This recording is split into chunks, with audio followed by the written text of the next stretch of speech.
So in 2023, we went from the capacity building of the previous years to making giant steps towards our midterm demonstrator. First of all, we have our own homemade quantum processors, our first quantum bits, and even the first generation came out with performance that we can really work with. We have also started to assemble the components around the quantum processor. We have, for example, developed our own quantum amplifiers.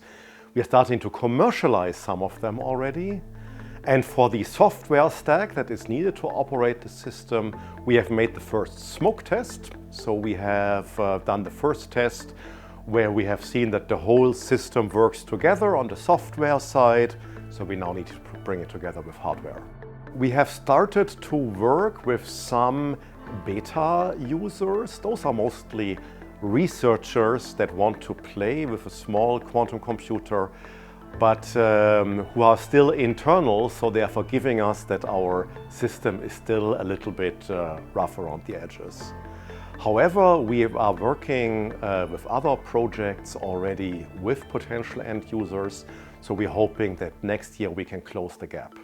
To really predict this, we have made a survey with potential end users that help us also gauging their interest and include them into the future development. Our main challenge is that the road ahead to the midterm system is still a very steep cliff that we have to climb up.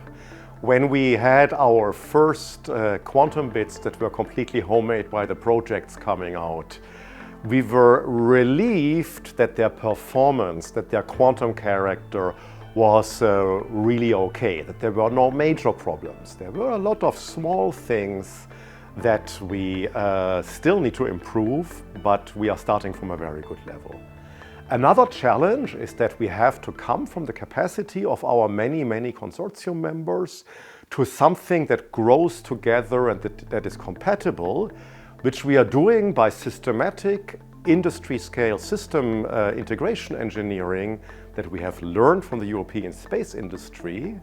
We've started this certainly not too early because it takes time to recruit the required people, but we have made excellent progress, and specifically also all of our consortium, from industry partners to fundamental researchers at university, is coming along with this approach of building a joint system. I'm very satisfied with the process, but we cannot stop here. I think we have come very much along around our plan.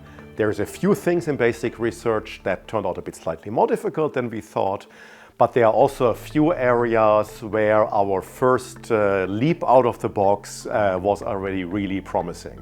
So we are within the corridor of how things sometimes are faster or sometimes are slower.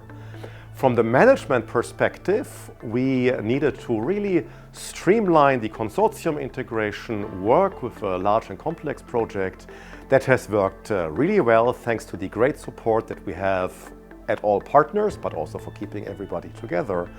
Specifically also the way how this team, which found itself during the pandemic, is networking, has really gone from an alliance to an almost symbiotic relationship.